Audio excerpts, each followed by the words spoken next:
Green morning दोस्तों, स्वागत है आपका अपने ग्रीन प्लैनेट के यूट्यूब चैनल पर। नई वीडियोस के नोटिफिकेशन के लिए सब्सक्राइब बटन और बेल आइकन को दबाना ना भूलें। मित्र हो नमस्कार। आज आपण नंदुरबार च्या शिवारामध्ये, जिल्हा नंदुरबार या शिवारामध्ये जयेश भैयाचं हा कापसाचा प्लॉट आहे आणि ह्या कापसाचा प्लॉट आहे 3 एकर. 3 एकर खाली पण 3 एकर आहे. 3 एकर आहे. या कापसाच्या प्लॉटला भूमी पॉवरची बॅग आमच्या सरांनी दिल्या तुम्हाला. दिलेलं आहे. किती दिवस झाला टाकून? एक 13-14 दिवस झाले. रासायनिक खत सोबत काय टाकला होता? 10-26. किती दिवस झाला टाकून? 13-14 दोघं सोबत टाकले. झाले.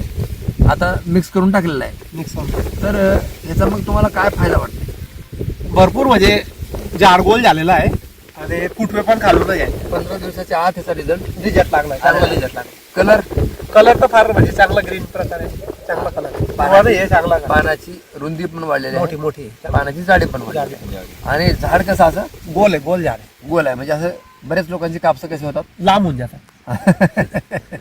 पण आपल्याला लांबला नाही. आता इथं बघा, हे सर प्रत्येक पानाला फुटवा आहे.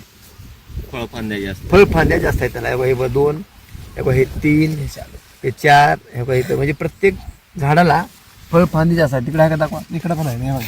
फळफांद्या काय जास्त आहेत ना. बघ चापे सुरू झाले सर. आता हे काय फुलं यायला पाते सुरू झाले. पाते यायला लागले. त्या किती दिवस झाले? 35 दिवसाचे झाले. 35 दिवसाचा कापूस आहे. आणि भूमी पॉवरची बॅग फक्त एक बार टाकली. कुठला स्प्रे काहीच नाही केलेलं. काहीच नाही केला. लक्षात घ्या. सरांनी आता ही बॅग दिलेली आहे. सर तुमचं ह्याला कुठल्या पिकाला दिली?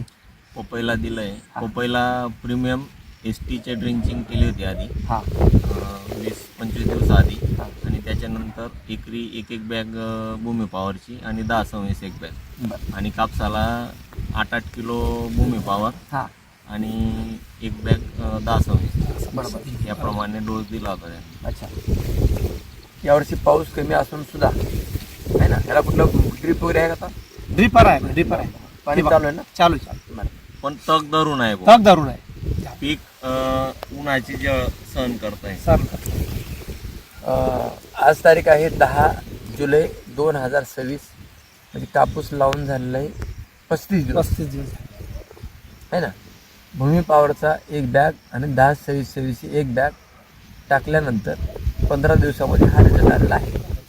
या रिझल्टच्या, ह्या कापसाच्या उंचीच्या किंवा ह्या रिझल्टच्या मानानं तुम्ही समाधानी आहात कसं? चांगलं झाड चांगलं. झाड चांगलं आहे का वस्तू चांगलं आहे? त्याच्या म्हणजे टाकल्यावरच त्याचा असर माहिती पडतंय ना आपल्यावर. नाही टाकल्यास कसं काय माहिती? बरं, तुझी पपई आहे तर पपई किती आहे?